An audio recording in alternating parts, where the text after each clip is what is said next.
Hey, I'm Jimmy Hoppa representing Japan, and as for an ambassador game to represent the country's contributions to video games, well, that's a tough one, given its deep roots in gaming history and the insane amount of influential games produced in the land of the rising sun. I could go with Namco's revolutionary Pac-Man, with set arcades ablaze all over the world in the early 80s, becoming an icon not just in gaming, but of an entire decade.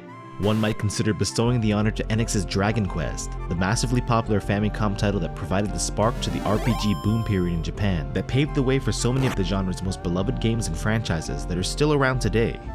The DNA of Capcom's Street Fighter II and Sega's Virtua Fighter are found in almost every fighting game that followed, and are both massively important titles.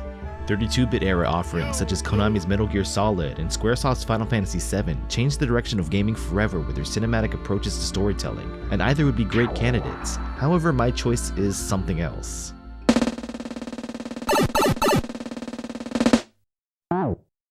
No, not that piece of sewage. Yeah, it's pretty boring, I know, but it's hard to deny the impact the original 1985 Super Mario Bros. By Nintendo had on video games and the world.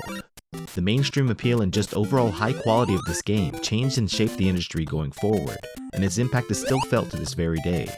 Nintendo had been around for a long time before Super Mario, almost a century actually, and they found success with cards, toys, and even other video game products, such as the massive arcade hit Donkey Kong in 1981, and even the original Mario Bros. From '83. However, nothing else achieved quite the level of success as Super Mario Bros.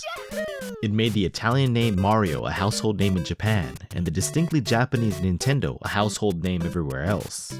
For the past few years, Mario has basically been an official Japanese ambassador to the world, used to promote the 2020/2021 Tokyo Olympic Games, and greeting visitors at international airports around the country. Even the classic 8-bit Mario sprite is recognized by younger gamers, since the classic SMB is one of the most re-released games ever. I don't really need to go into much more, as we all know the stories. We've all heard how Super Mario saved video games in America, all that, which is a testament to the game's legacy, and why I think it's the perfect title to represent Japan's contributions to video games. Without it, our hobby would most likely look a lot different today, and not in a positive way. So, God bless Shigeru Miyamoto.